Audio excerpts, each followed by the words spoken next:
काय ठरलंय? आज जिल्हा कलेक्टर ऑफिसमध्ये मॅडमचा निरोप आला होता की मीटिंगला यावं म्हणून. आम्ही आमचे सहकारी हरीश भाऊ राठोड आणि आमचे शिष्टमंडळ आम्ही मीटिंगला तिथं मीटिंग झाली आमची आज. आणि आमचं असं ठरलं आहे, मॅडम बोलल्या की तुम्ही एक ड्रॉप बनवून द्या आरक्षणाबाबत, की काय काय करता येईल त्याच्यामध्ये, तुमच्याकडे काय पुरावा आहे ते पूर्ण पुरावेसहित आम्ही या 2 दिवसामध्ये मॅडमला देत आहोत. आणि मॅडम बोलल्या की तुम्ही जे इथं 7 दिवस उपोषण केलात त्याची दखल शासनाने घेतलेली आहे. शासनाने दखल घेतली आहे.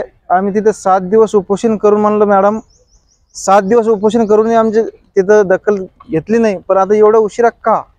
तर मॅडम बोलल्या की तुमची दखल शासनाने आत्ता घेतलेली आहे की आता दिवाळी तुम्ही तिथे साजरा करणार आहोत. आम्ही 3 तारीखला पायी दिंडी आम्ही मुंबईला जात आहोत.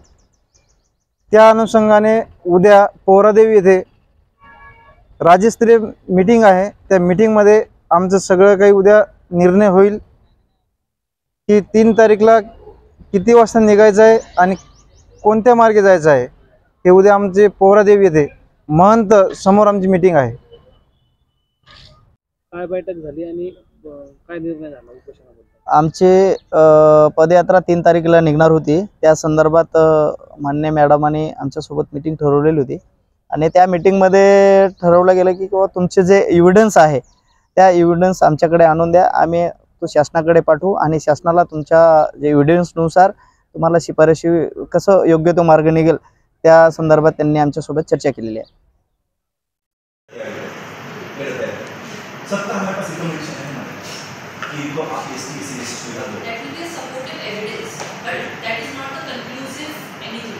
That is supportive evidence. अब मैं आपको यही बोलूँगा कि उस मूल में ऐसा इंक्लूड किया गया है कि इन लोगों को तीसरी सूची जैसे एसटी और एससी के वैसे उसी आधार पर तीसरी सूची बनाकर इनको एसटी एससी के पूरे बेनिफिट्स इनको देने चाहिए.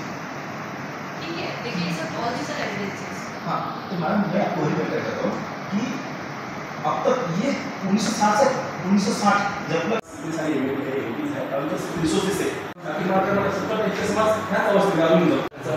मागासलेपणा त्यांचा सूट त्या समस्या आम्हाला कळत आहेत, पण त्या समस्याची आम्हाला मांडणी करतो आणि त्या समस्या आम्ही कुठली जातीच करणार आणि त्यामुळे ही जातीचे आंदोलन पुढे येतात. सिस्टमॅटिक आंदोलन असेल, तुम्ही संदर्भ असेल, आता बंद किंवा बंद असेल. कारण मराठा समाज थोडा जवळ असून तुम्ही कुठल्याशिवाय मोठा अधिकार नाही परंतु ज्या खरंच नोंद होतो.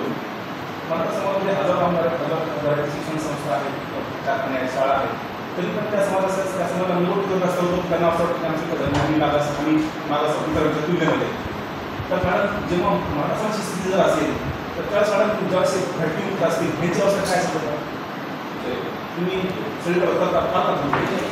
आज बंजारा समाज लोक समाज वाटत आपण दिवाळी करता पण ताड्यावर फक्त म्हातारी माणसं दिसतील आणि हा माणूस बंजारा कम्युनिटी तांडे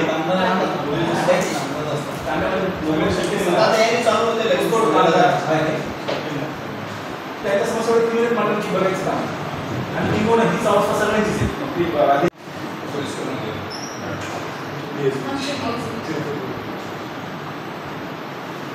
आम्हाला जो आहे मीटिंग बरोबर सगळ्या मीटिंग बरोबर की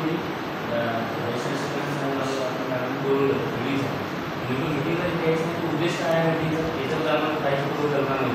बोलून मला सांगितलं सामाजिक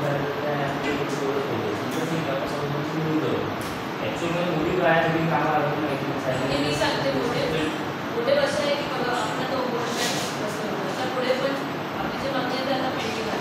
पण आम्हाला असं वाटतं की थोडा प्रोॲक्टिव्हली ना आपण समजून घेतो आपलं काय म्हणणं आणि काय मदत करू शकतो. कारण बघा आपले आणि शासन आपली मागणी शासनासाठी आहे बरोबर, पण शासन ते प्रत्येक शासन प्रतिनिधी म्हणून आम्ही आहोत. तर आम्ही समजून घेऊ आपली काय मागणी आहे, आम्ही कशी मदत करू शकतो. कारण ते आपली जी मागणी आहे त्याच्यामध्ये थोडंसं काय आहे आपली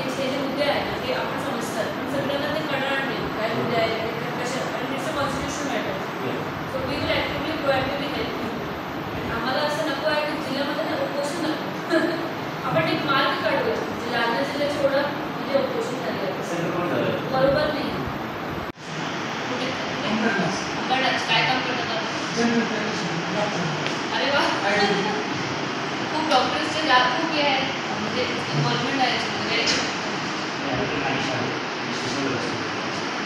वोट लागतो आपण ॲक्टिवेट आहे